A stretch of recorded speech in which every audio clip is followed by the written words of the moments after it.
Hello, everyone, and welcome to the Working Within podcast. Today, you will get to speak to a very special guest, someone I met at such a divine point in my life, Dr. Plashan McCune of Higher Learning U.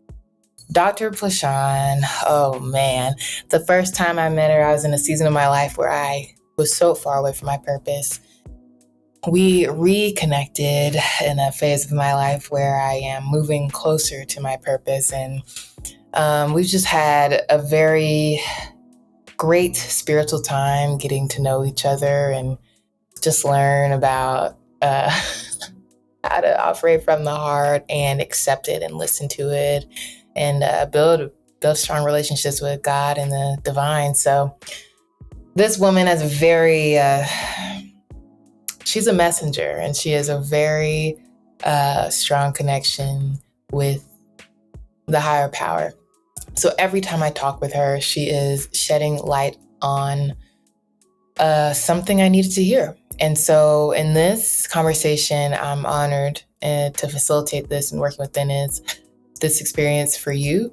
Take some time to listen to this when you're alone, when you're quiet, because I think I know part of Dr. McCune's purpose is to be a messenger. And so at any point, if anything is resonating specifically with you, write that down. I know even after our conversation today, I already have so many journal prompts for myself, prayer prompts, all of it. And I'm looking forward to having another conversation with her is what I'm trying to say. But anyways, you can tune into the conversation now. Thank y'all as always for supporting, and thank you for supporting our Black leaders. More importantly, I'll be talking with y'all soon. Welcome y'all to another episode of the Working Within podcast. I wish y'all were privy to the conversation Dr. McCune and I just had, but you aren't. So welcome and get ready to listen to the conversation we're about to have with the one and only Dr. Plashan McCune, Wonder Woman, messenger, channel, spirit, community advocate, social enterprise founder of many, many, many things that do not do justice in sharing who she is and what heart she has. So I'm excited for y'all to listen to this conversation because Dr. McCune has done so much in the Denver community, and so much of it comes from her heart. And at Working Within, we love supporting and hearing from heart-based leaders as much as we can. So Dr. Plashan McCune, could you please introduce yourself to our audience, because I'm sure I didn't do you justice. Oh my goodness. Of course, that was an amazing and gracious introduction. I am Dr. Plashan McCune, wifey, mommy, auntie, just lover of people. Done lots of things in this life that God has given me.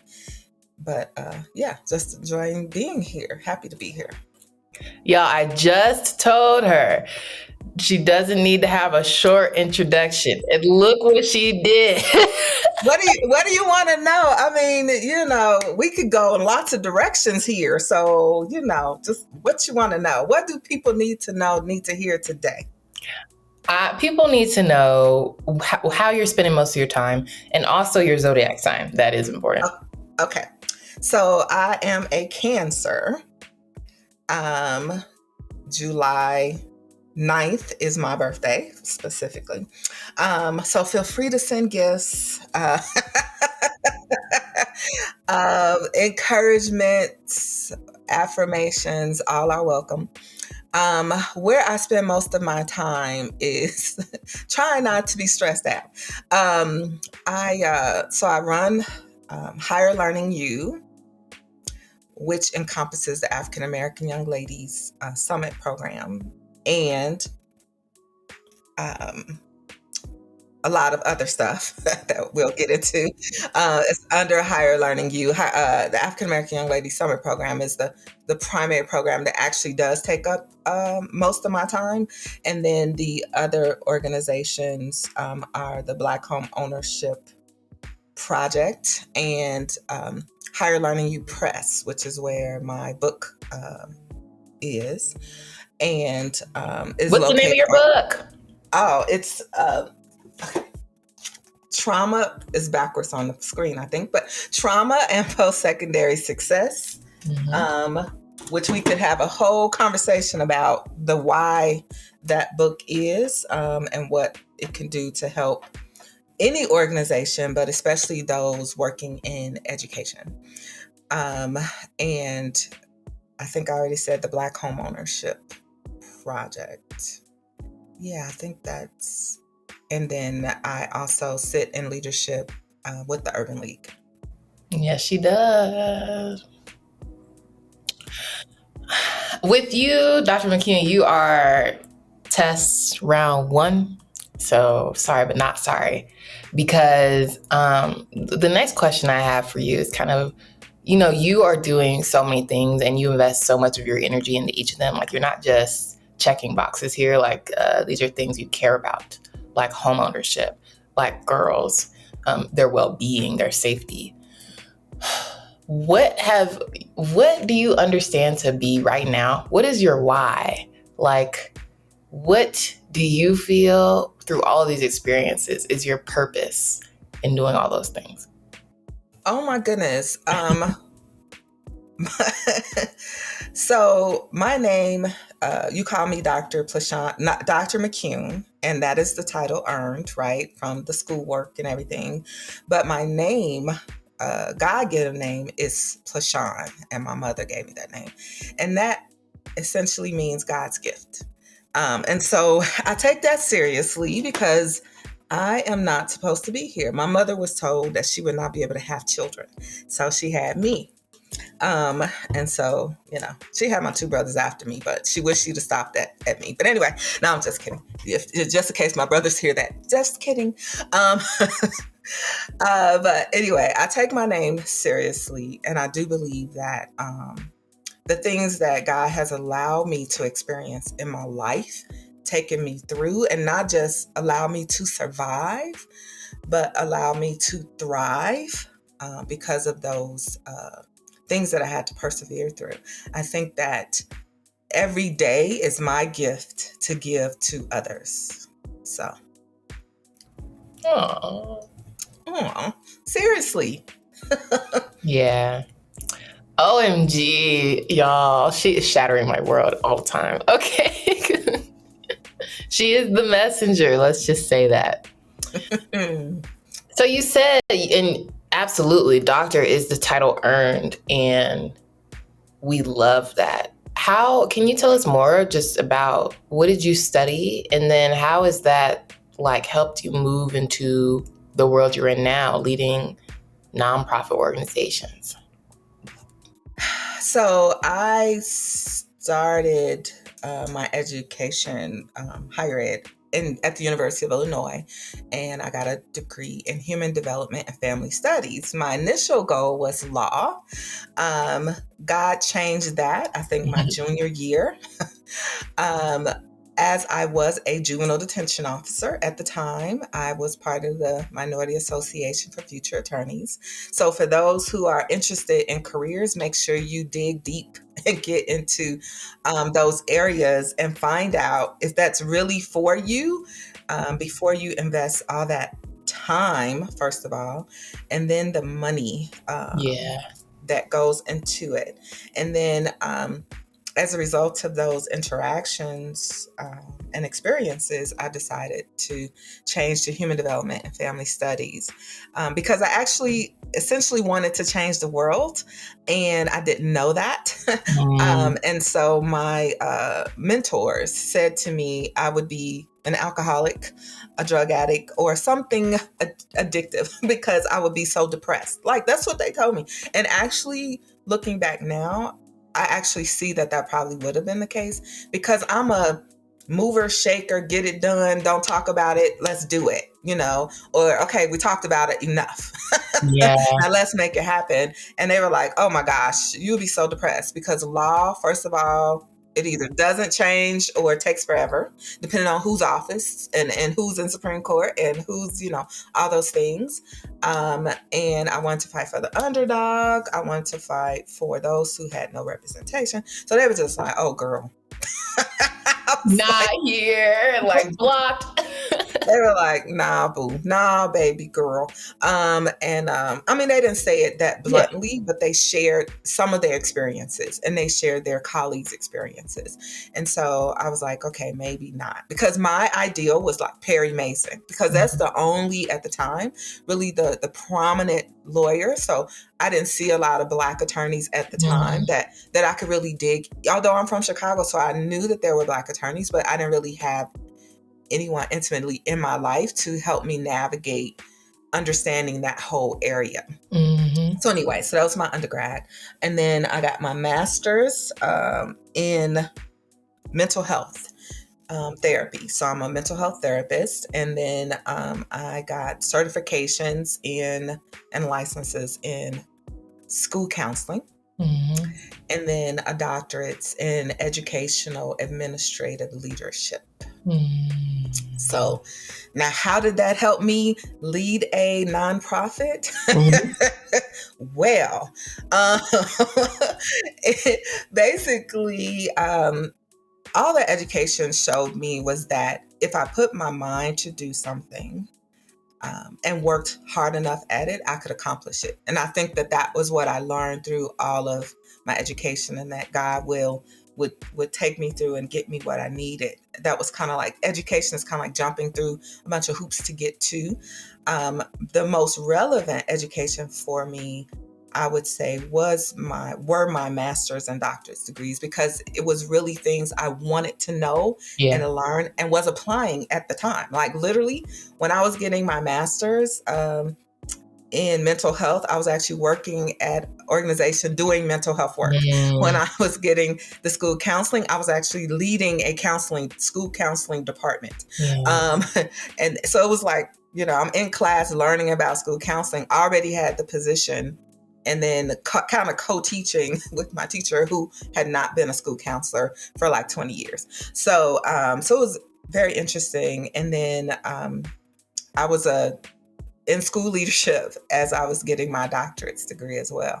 So all of it was extremely relevant, and it actually helped me make some major changes in all the places where I was. So, like I felt like God said, do this, make this change. And then I had all the resources surrounding me in education to say, yes, you can do this. Like other people have done something similar and you can do this. And so I think that helped me. Now, as far as the nonprofit thing, the reason why I actually started the nonprofit was because of a question that I was asked when I worked in a district that we will not name today, although most of the time I will. Today, I will be nice. I was asked the question, do you really want to work here? That's one of those questions that make you go, No. Let me think about that. And I'm very intentional, very intentional about what I do and what I say. And I just sat there and thought for a minute. And my face probably went through all kind of changes during this process. But I said, that's a great question. And let me answer it this way. If we are going to continue to do what we've always done, especially for kids of color, and get the same results that we've always gotten, no. If we will do things differently, things that have been proven to work and make a difference and impact kids' lives, yes. I am no longer with that district. I moved on. And the interesting thing was I was willing to stay. If that person had really honored my answer to that question, I would still be working in that district. Yeah. Dang. So as a result of that, and my friends really saying, so why don't you just start your own organization? Right. I was like, ooh, that's too much work. That's paperwork. That's bookkeeping, accounting, fundraising. I was like, I don't want to do that. But it's happening, isn't it? Oh, it's happened for years at this point. And God said, who asked you what you want to do, girl? Just do the thing. And I said, okay. Yes, sir. So that's why we're here. And that's why actually both the organizations, all the organizations that I lead are in existence because of that. Man, there's a few things that you hit on that I'm like, absolutely yes. When you talked about kind of being blocked from really divine intervention, from continuing to pursue law, that resonates with me because I think that I had that exact same experience in one of my internships in college. It was like, this is not the path. And it was loud and clear. I could not ignore it, even if I wanted to. But that information was so useful. And in fact, I feel like sometimes when we get those loud answers that you can't, there's no sign, like you can't prove that you have this feeling and knowing in your heart and soul. But at the same time, you can trust that source, the divine source of that information, because it's true. And it's a testimony here right now with you, Dr. McCune, like, saying no to that has opened up this space for you where you feel like you are able to live out what you want to be doing. And then when you mentioned like your master's and PhD were way more interesting just because you were applying like what you were learning was literally very relevant in your life at the time. I feel like that's where school sometimes loses, is when they don't actually help people apply the things that they're learning. Mm-hmm.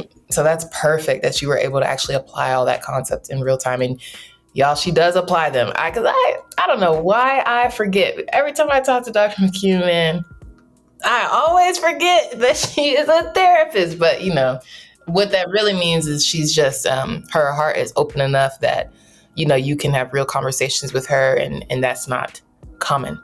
So thank you for sharing on the show. We definitely got to dive now. Soon and very soon. Okay. Oh, y'all, she's torturing me. No, okay, so I want to say now, at the time this is released, this event will have already happened. But I want to start here actually because I was going to ask you, like, tell us about AAYLS. But first, on December 8th, we have a big event happening. And so I would love, could you just talk about what's about to happen this next week when we're recording it? Will have already happened when they hear about it. Oh, I didn't know that. I was hoping people would hear about it before. But next week, oh my gosh. Let's see, where do we start? So I want to start where you talked about the relevance of education. So I just went and bought like 20 plus science kits. Mm-hmm. So because one of the things that we're going to do that's different than what we've done in the past, we've included STEAM stuff with the girls, but not at the summit. Mm-hmm. And so this year I felt like the message to me was make it more relevant for the middle school girls and more hands-on. And so I'm going to split up the high school girls from the middle school girls and have a different program for them, which means a lot more work for us. But I think it will add value to them understanding their gifts and talents and open up possibilities for them. So FYI. But okay, so next week, we will have our Summit 6, where we start off with career interest alignment and exploration. And so where they'll do assessments around their career, align their interests with things they can do to not survive but thrive, right? And like, I enjoy doing this because this aligns with my values, with who I am, with what I'm good at and what I enjoy. And so we'll do that. And we'll also have these amazing Black women professionals. Hopefully you'll be one of them. I will be there. Okay. I will be there. Yep. Sure. Okay, everybody heard this. So afterwards, when she talks to you, I'll no, ask her. I will be. Okay. I'm just saying, putting it out there. So with amazing, beautiful Black women of all hues, right? And all just, different kinds of careers, some that girls have never heard of. So we'll have Shanika Carter, who is the owner of a Black trucking company. We'll have Terry Jackson, who is the owner of a Black construction organization. Like Brooke Sims, who is the firefighter for a fire department. So lots of, and I'm just naming 3, but there'll be like lots of amazing Black women there having courageous conversations with girls, listening to them, talking to them, sharing. So that's the career part. That it also includes that special middle school piece where they'll be getting some hands-on, and they get to go get on the trucks and, climb all over and explore, right? Touch, feel, see, smell. And then we have our issues to action kind of part 2, because we had the first part in October. So they'll revisit their plans, kind of check in with the larger group, the several hundred of them that'll be there together. And then some of those school groups will come up and share what their plan is in front of the whole group, which is so cool to just hear and see from them what's important to them and what they're working on. So amazing. And then after that, we have our Worthy of Love and Respect. And that's where our Black men enter the picture. It's just a spiritual, amazing, Spirit-led day. But our Black men join the community in creating these safe circles where girls get to ask them whatever's on their hearts. So it's kind of like, hold on, you don't know what's coming, because there's no script, right? It's just whatever's on the hearts of these young ladies. And then our final piece is our post-secondary community resource space, where different colleges and community resources have come to share whatever resources they have with the girls. So and then they get these amazing t-shirts, which I don't have one right now with me, but so they'll get these t-shirts. And actually this year I'm going to ask them if we can do like a AAYLS Monday, maybe like once a month, where the girls wear their t-shirt and then like do, what is it? All those social media things, Twitter, Facebook. Post it. Yeah. And they like take a picture and post it. Tag AAY. Yeah. So, and you feel free to advise me on that, because, I'm reaching, because I don't know what I'm talking about. So I'm thinking, because I want them to have fun being beautiful, Black, and amazing, but like have fun with it. It's not supposed to be, because as Black girls, because I'm still a Black girl, I'm just old, but we often are just responsible. We rarely have fun. And so I definitely plan fun into what we do, at least as much as I know how, and as much as my and usually the youth board says, that's fun, ooh, that's great. They didn't even think about it, but they're like, ooh, let's do that. And so that hopefully can become a part of what we do this year. Well, I already know it's going to be great. So, okay. All right. Say that. Speak it. It already is. It already is. It was going to be preordained. And you mentioned your youth board really quick there, but I want to definitely highlight that because, there are so nationally, locally, regionally, so many organizations working on really important issues. That is a fact. At the same time, not all of those organizations are bringing in the input of the folks who they want to serve, who they're building their programming around and for. So I know when I had the chance to support AAYLS on the steering committee, you have a consistent youth board that you are always bouncing ideas off of, getting approval, and just always seeking and asking for what the girls want. Could you say more about how that got started and how you sustain it? Because I really want folks listening to kind of understand how beneficial it's been for you.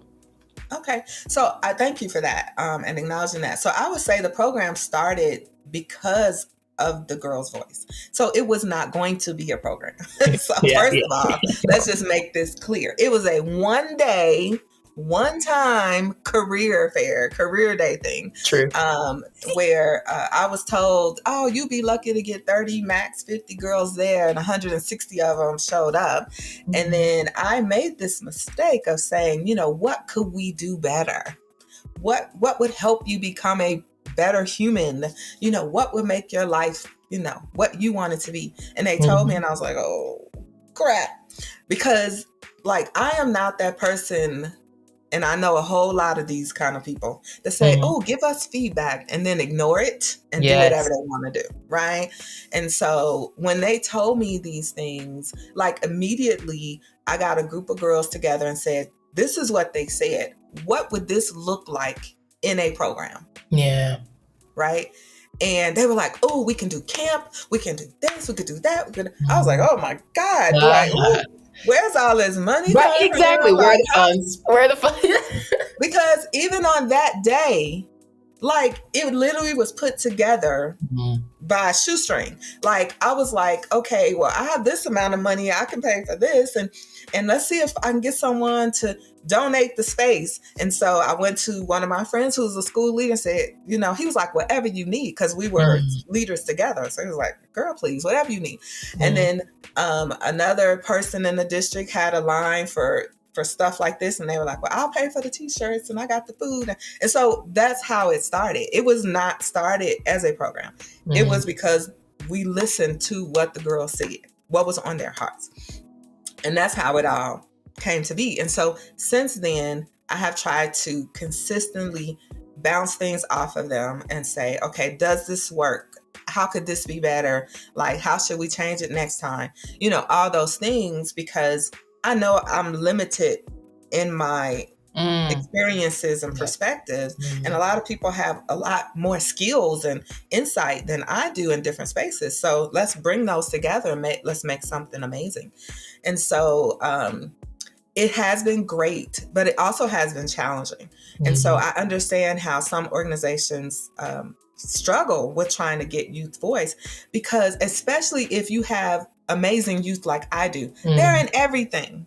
They're in school leadership, community leadership. They're working on scholarships. They're in athletics. So trying to figure out ways to keep them engaged consistently gives me gray hair. It's amazing because I love hearing their voice, and our team loves hearing their voice. You were one of them, so we love when the girls are like, yeah, let's do this. We're like, okay, let's do it. We get excited, about what the girls want to do and all their contributions. So it's great to have them, but it's also a challenge, especially it's almost like a whole nother job, just maintaining the relationships with them to keep them engaged, because they can't always make the meetings. I'm calling this one and emailing that one and texting this one and showing up at somebody's house, and they're showing up at my house. So it's I think the key is being flexible and not having that Eurocentric mindset of I set a meeting, you come or you are not involved, but having that flexibility to figure out how to value their voices enough to keep them as involved as they can be. Yeah, they have the secret. What they have, the secret potion. They have it. The antidote. They have the antidote. They have the recipe. Yes, all of that. Okay. Yeah. Well, wonderful. Well, yeah, my big dream, my big hope for AAYLS is that people recognize the power of what it is, just more widely. Because, that's just so many girls, and that's just in one place. So just imagine, if this were happening everywhere and with the same level of intentionality, though, and care for the girls. And I just think it's wonderful.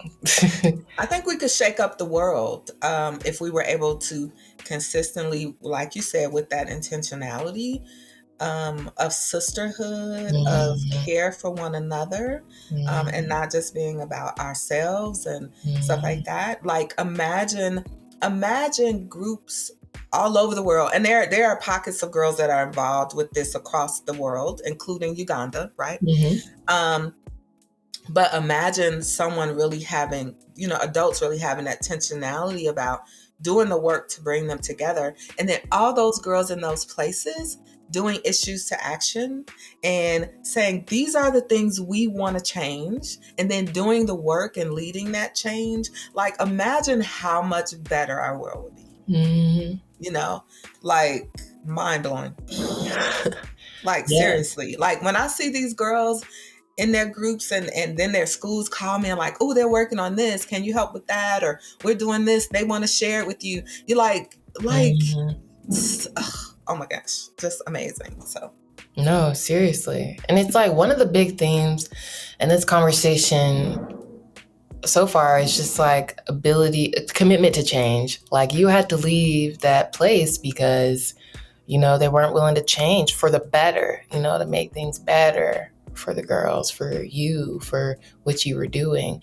And that roadblock comes up so often. We're so resistant to change as a collective. But, that's the only thing that is true. When things don't change, they die, they stop working just because things are always evolving. So absolutely, the way that the summit and many of the other programs, the showcase, facilitate change for what we're so used to seeing is it just helps give power to the young ladies. So I'm looking forward to the showcase. So that happens. That's our next event after the summit.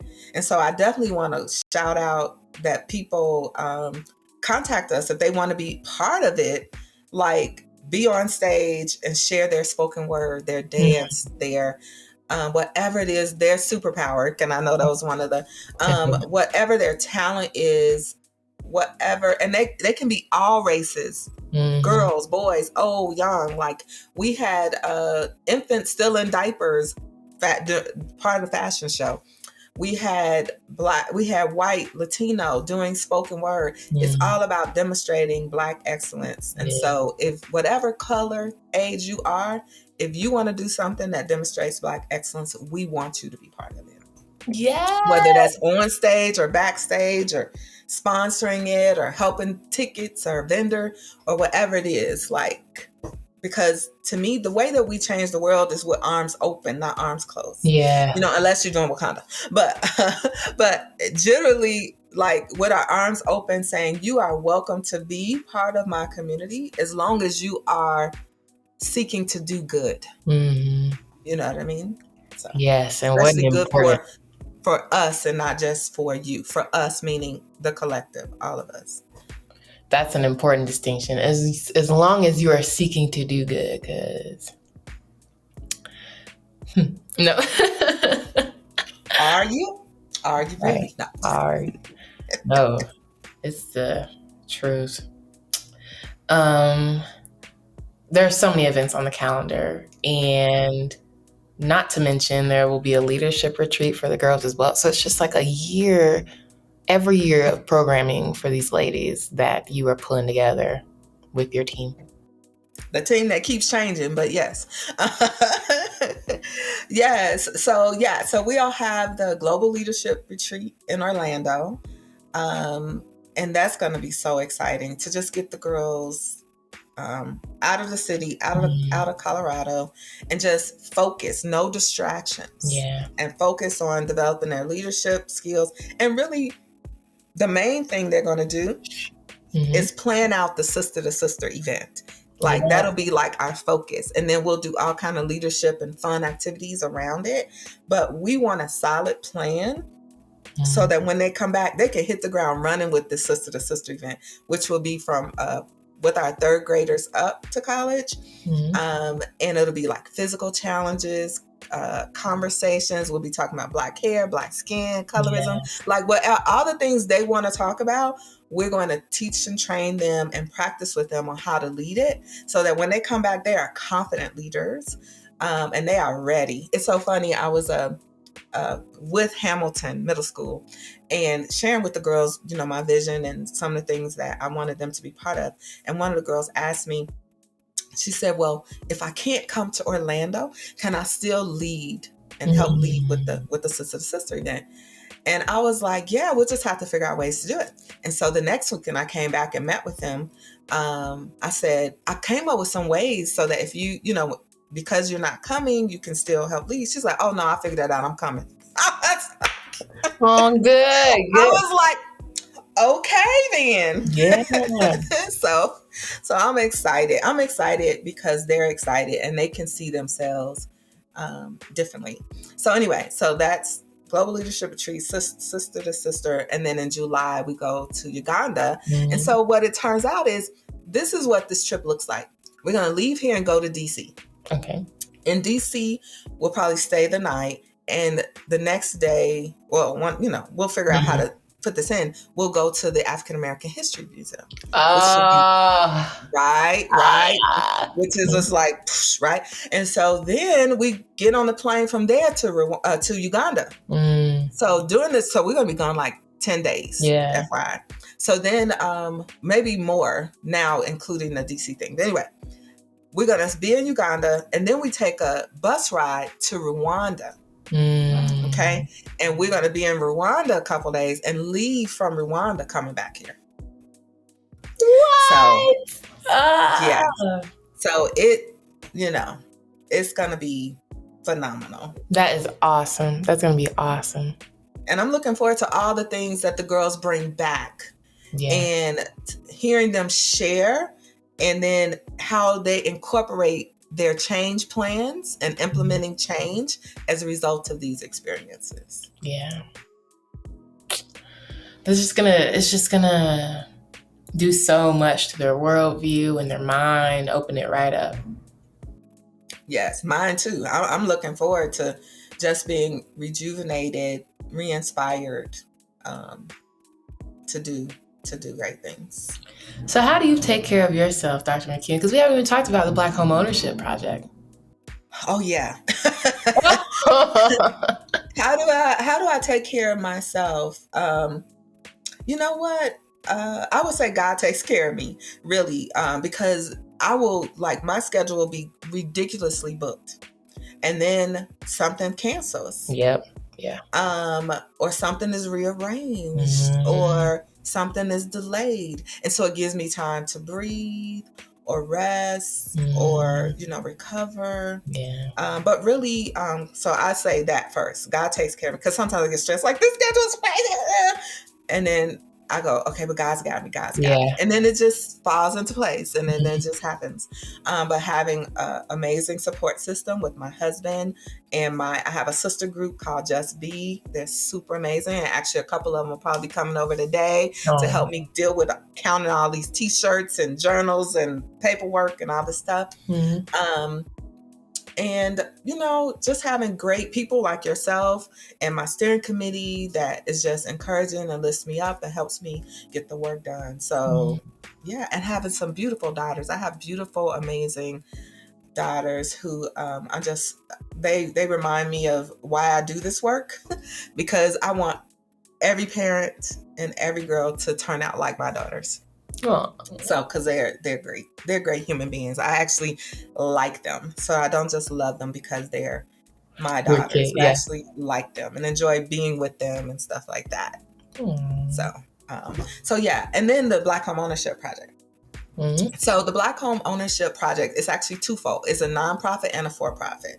And so the purpose of it is to create sustainable wealth for Black people, not for Black people, with Black people.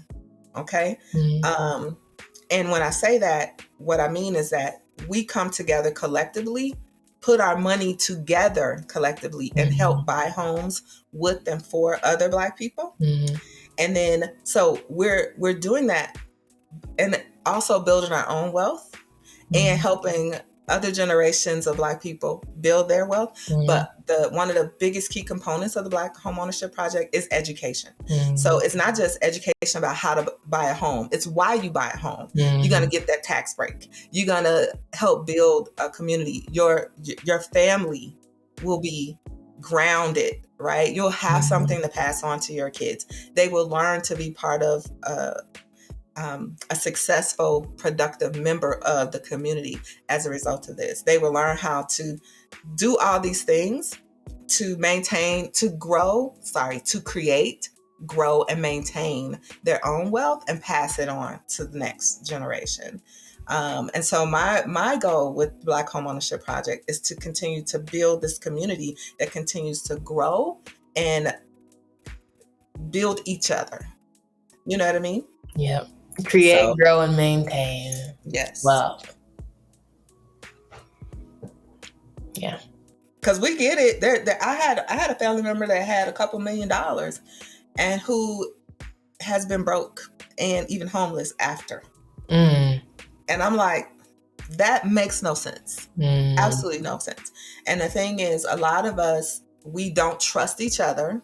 We've not learned what we need to learn to actually create success. We jumped into stuff and then we fail. And instead of failing forward where we learn from it and we grow, we just keep failing.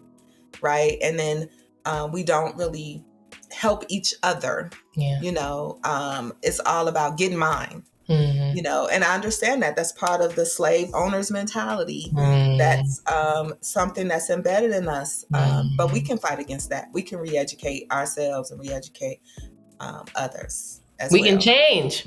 We can change that. So that's why the Black Homeownership Project, that's what I do. But it's a collaboration. The Black Homeownership Project is a collaboration of Black people, of organizations and networks that support us. So that we can have what we need. I got a realtor for you to introduce you to. So I'm trying to stay within the network of the NARAB, the Black Realtors. He's a Black realtor. But they should be part of that network. Okay.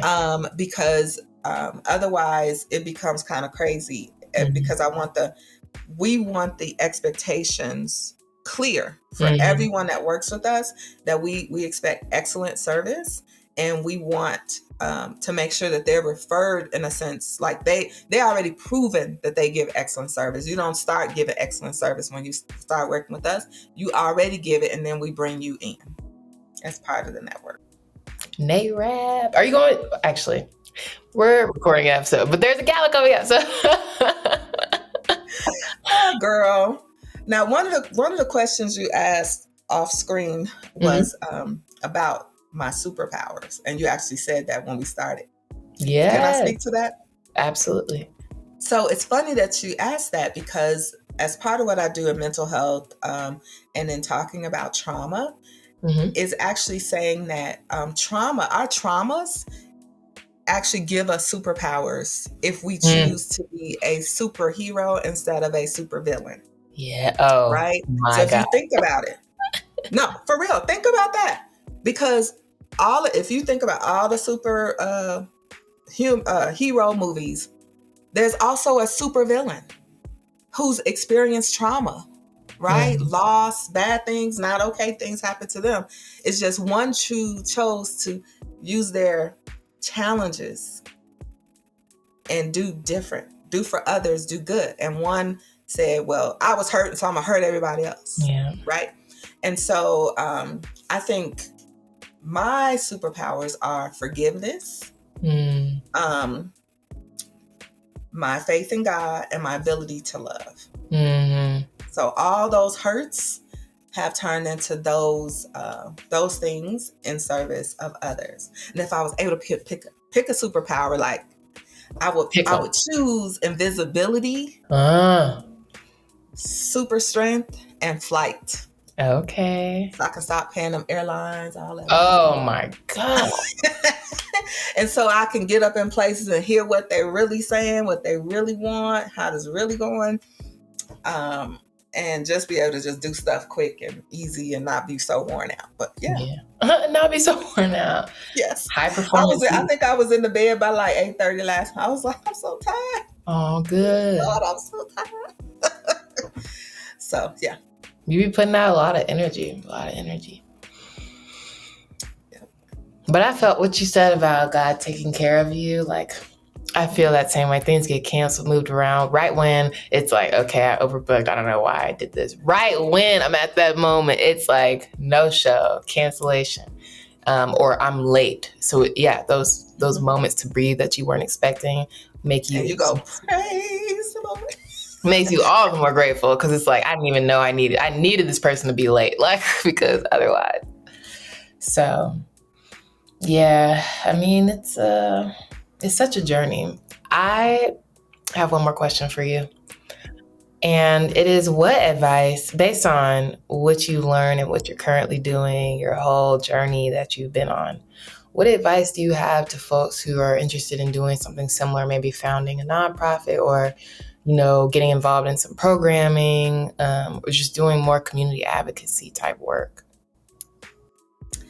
So, one thing I would say, and that actually is a new thing I hadn't thought about until our conversation before this, is to think about where you are spiritually and know that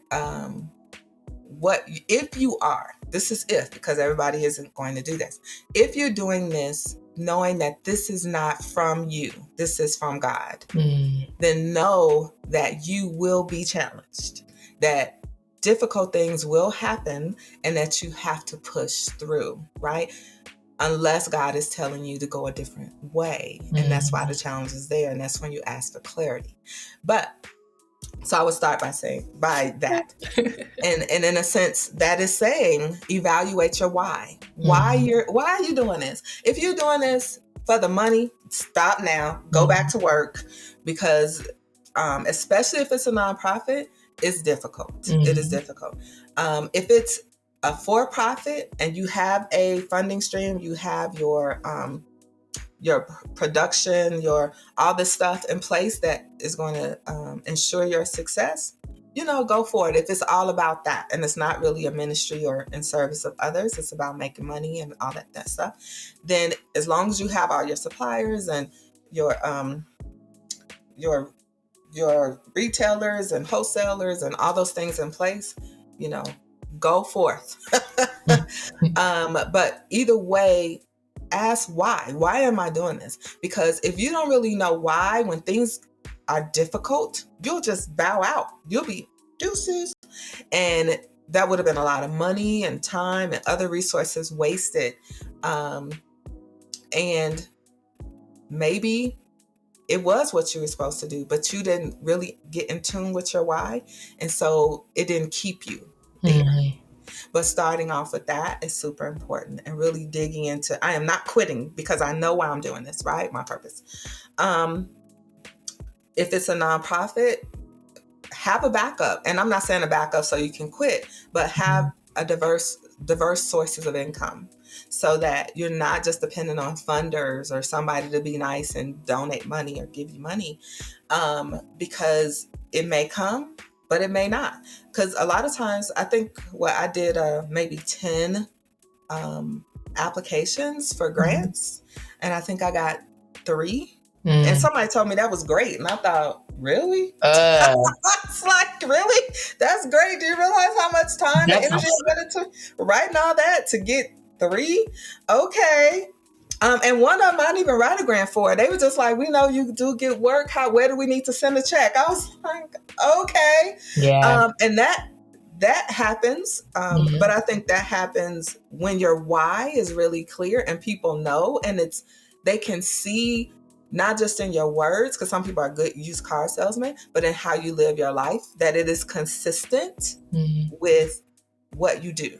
Right? Like your words and your actions, that genuineness, that authenticity, that character is there. So definitely don't get into nonprofit thinking you're going to make money. And sometimes you will, or at least you'll be able to sustain yourself, pay your bills. But definitely have other sources of income that are for sure. Like, we could talk about that elsewhere, but an investment that gives you dividends, and different, real estate, whatever, different things that will produce income for you. And pray. And in addition to prayer and just being aligned with your source, having a great community around you that will encourage you when things get tough, support you, be there, and that really believe in what you're doing. Because this would not have been for 6 years now, because this is Summit 6, if for not having a great community. It would have never even started, because it was me saying, this is what I need to do. I think this is important. Can you help me? And everybody saying, we love you. Of course, we got your back. Right. So otherwise, it would not have happened. Right. We need each other. Yes, for sure. Yes, the conversation. Yes. Yeah, because there will be roadblocks, obstacles. They're on purpose. They're on purpose. Take you away from what you're supposed to be doing. Distractions, fear, all those things will come up. Illusions. That's what fear is. It's an illusion of something. It's not guaranteed. It's this working will overtime. Probably happen if I do this. What is it? Fake. What does fear stand for? Ooh. What was it? False something. No. Appearing real. Something. Yes, false evidence appearing real. Yes. Ooh. Oh, man. Listeners, y'all heard that. Dr. McCune, how can listeners connect with you, Higher Learning You, AAYLS, Black Home Ownership Project? Email me is the best way. Please don't call. Lord have mercy. Email me. That is the best way. And I'm usually really responsive. Even though I'm doing a lot of stuff, I try to check. You are responsive. Thank you. I try to be, because I respect people that if they ask me a question, they deserve an answer. So yeah, higherlearningyou@gmail. You can also email me through the website, higherlearningyou.org. And it's not you like YOU, it's you for university, like short for university. Yeah, those are the best ways. And on the website, it actually has some resources for if you want to get involved in AAYLS. So I think the second tab at the top is specifically for the girls program. And then it also has the calendar of events for this year. So if you want to volunteer, if you want to support, or if you know a Black girl that should be there, like make sure she gets there. It really hurts my heart when there are Black girls who are out there struggling and someone says, oh, I saw them, they were struggling. I'm like, well, did you refer her to us? Or did you let her know that we were there to give her hope that, there was a space? Oh, I forgot. Like, what? Trigger. I'm like, why are you telling me this? Yeah. I thought the story ended well. The story ended bad. Not well. You're funny. Okay, we will make sure we have all of those links in the episode description. Dr. McCune, thank you so much for delivering your message and for sharing your why with us. Listeners, just take your time to reflect on what topic could you talk about, at this length with this much care, dedicate this many years to, what types of things ignite your soul in that way. And I think Dr. Plashan McCune gave many great examples of just how she's been able to persevere and continue to do this hard work. So I'm grateful and glad y'all got to listen. Thank you, Dr. McCune, for being here and for sharing. Listeners, we will see you next time. Thank you. Take care.